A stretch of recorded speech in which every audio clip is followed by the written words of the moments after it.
Hello there. So I have an i3-9100F gaming PC here. The case is brand new, 3 front fans, 1 rear, all colour changeable. There's a button on the top. You'll see that at the end of the video.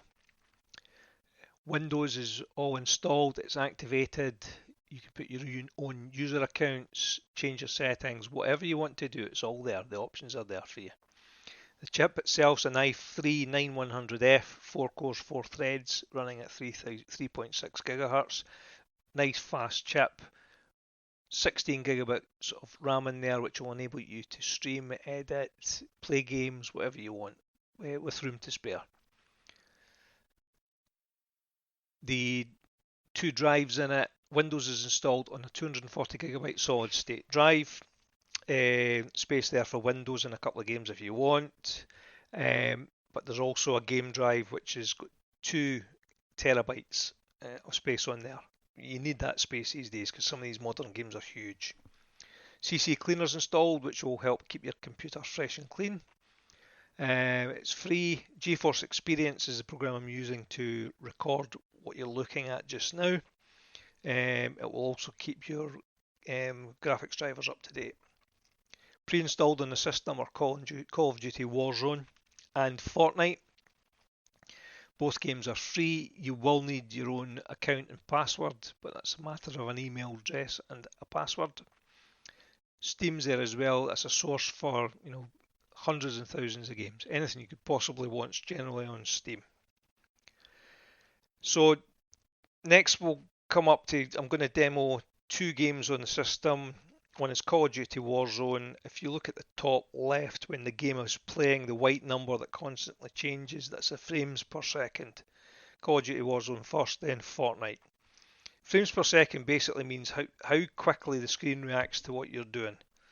If you're coming from PlayStation 4 or Xbox One, to give you an idea, their average frames per second are in the high 20s. And on this, on Call of Duty, you're going to get somewhere around 70.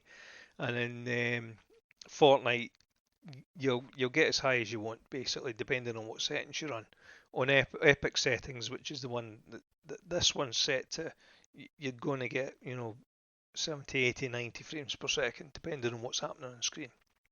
So, to give you a little guide on what a gaming PC is, if you're new to this, son, daughter, partner has asked you for a gaming PC, you do not have a clue what you're looking at. Whether you're buying my PC or anybody else's, here's what you're looking for. Firstly and most importantly, it must have a graphics card in it.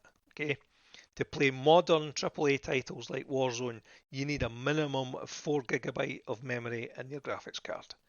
This one is 4 GB. This one is a GTX 970 WindForce Premium version. 3 big fans in it. It's one of the meatier versions of the 970s. Far superior than its bigger brother, the 1050 Ti. You can check that out on YouTube. If you don't believe me, just search 970V 1050 Ti. Next thing, you need a good chip. Minimum 4 cores, 4 threads. This one is a modern i3. People were put off by the i3s because of the older i3s. This is a modern one, equivalent to most i5s. So the memory, as I say, minimum you get away with these days is 8 GB if you want a good experience. This is 16. 16 enables you. 8 you can play basic games on. 16 means you can play games, you can stream, you can edit, and the system runs a nice bit quicker as well. The case has got, as you can see on screen, colour changing fans on it. You can change it to whatever suits your mood in the day. Tower inside of it, everything's lovely and clean as you've seen from the pictures, and it's got a nice big fan on there to keep the CPU nice and cool. Any questions, please ask. More than happy to answer. Take care now. Cheers.